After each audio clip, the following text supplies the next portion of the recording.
to the channel and the stream. I am Books Nelson, and we got some bad news with the spotlights here. I had high hopes for this card. Now, I went in knowing that he didn't have range extender.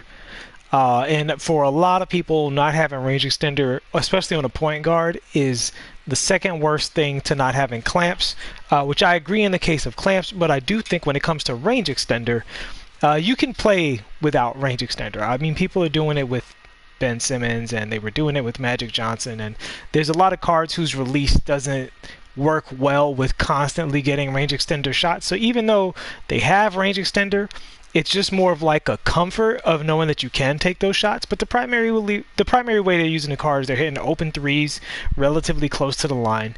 They're playing defense and they're going to the basket. So I don't like to completely toss out the idea of playing a point guard that doesn't have range extender, although I will say at this point in the meta, there are so many budget point guards that do have it, and right here in this very spotlight set, we have a good perimeter defender, a great shooter with good height in Malcolm Brogdon, who is so much better than this card.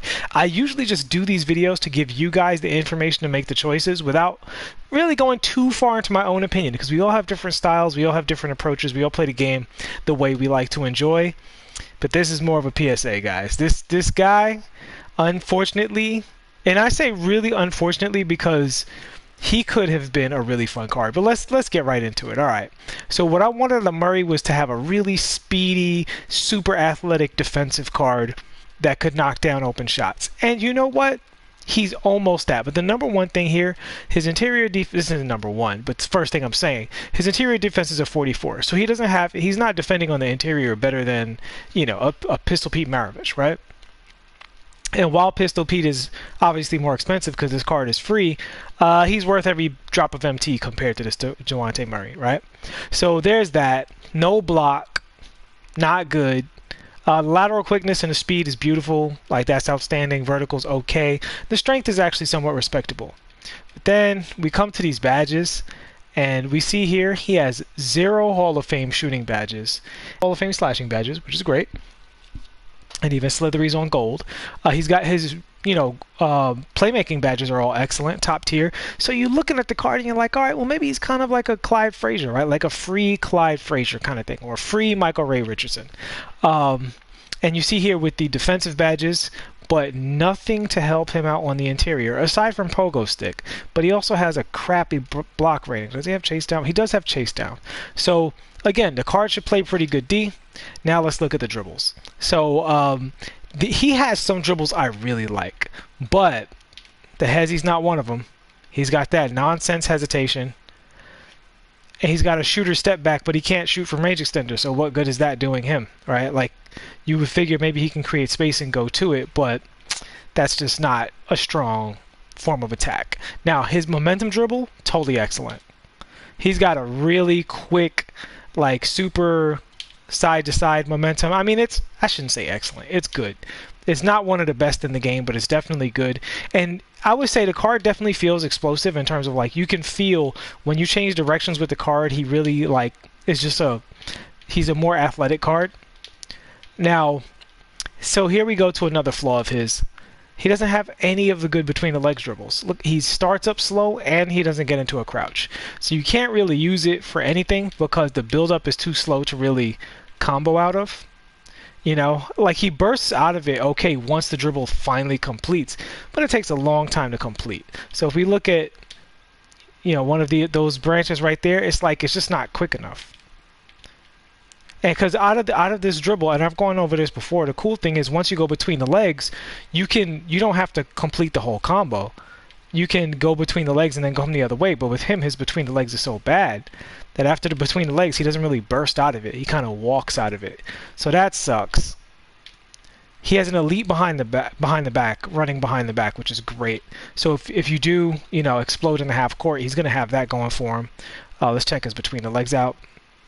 Bad between the legs, really bad between the legs. So if you come off of any of the half spin combos here, you're going to want to go behind the back and not between the legs. He has almost no hot zones, guys. This card is so bad.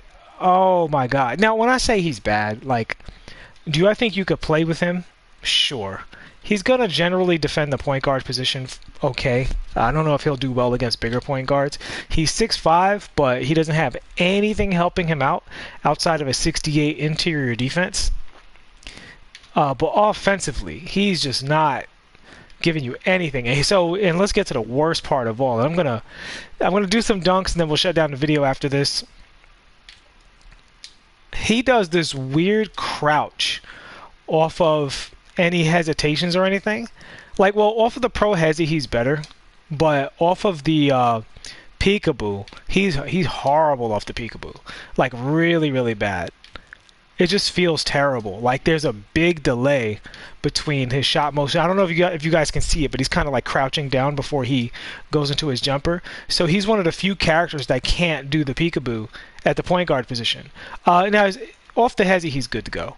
But and while that is good, you know, don't get me wrong, that's cool. But he doesn't have anything else off the Hezi. Right, so you're literally just using the Hezi because his peekaboo is so bad, but it doesn't provide any other mix-ups like it does with some of the like the cards that have the Pro 1 or Pro 3 hesitation animation. So that's gonna kind of cut it for Dejounte Murray. I'm not gonna go through every animation on this card because the whole point of this video is to warn you that he sucks. And if you're doing spotlights, man, Bledsoe's better even though he's short.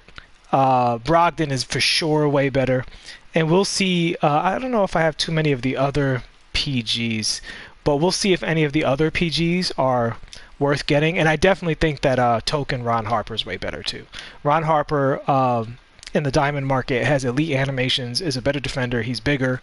He's just a way better character across the board. So yeah, this character sucks, which is unfortunate because I had high hopes for him.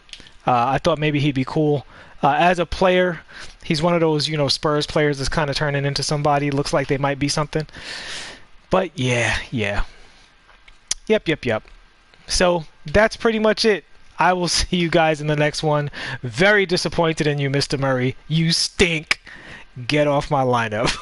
Please like and subscribe if this helped you not to grind this. Unless, of course, you're going for Siakam, in which case, at least he's helping your collector levels. But even if you're playing your friends for fun, there are free cards, like 4, 5, 6 free cards that are better than this guy. All right, guys. See you in the next one. Peace.